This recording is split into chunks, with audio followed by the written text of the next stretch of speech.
pare, unang-una, siyempre nakalaban natin si paring Asi Boy, no? Oo. Pare Asi is a good player. During his time, he's good. Nakalaban ko siya. He's quick, athletic, he can pose. May post, he's a good post presence. He's quick, he's fast, he can dribble, he's a constant post threat. May character lumaro, big man.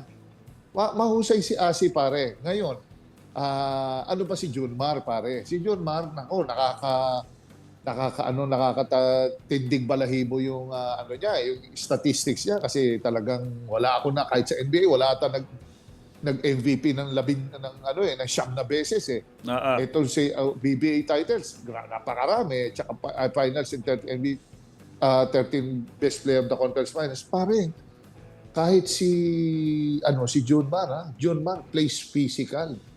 Kung titignan niyo si Junmar, siguro nung first 3 years niya, pwede mo sabihin si Junmar medyo papayat-payat, pero nung lumaki katawan ni Junmar, lahat ng big man nangangayaw kay Junmar pagka na-seal ka niya, nabalikat ka ni Junmar at saka nakita pa rin sinabi mong sinasalubog niya yung rebound. Oo. Ganong kalakas yung Junmar. Pare, ang 15 rebounds sa kanya, kahit may tangkaso ata si Junmar eh. Napakadali ang 15 rebound eh. Malas pare, malas ang 15 rebounds kay Junmar. Kung score naman kay Junmar pare, I think tinitingnan ko na lang dyan, secondary na lang yung scoring niya. It's more on yung intimidation. Nakita mo, yung sabi mo sa akin pare, every time nakita lang si Junmar, quick release ng mga dumadrive. Because of that intimidation presence, hindi mo makikita yan sa ibang big man na nasa PBA na ay mabagal to. Si Junmar hindi, may time na bigla niyang hahabulin ka na lang, papalpaling ka eh.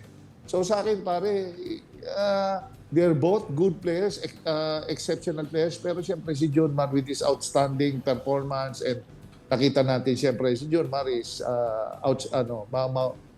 I think he is better, no doubt. Okay. Para kasi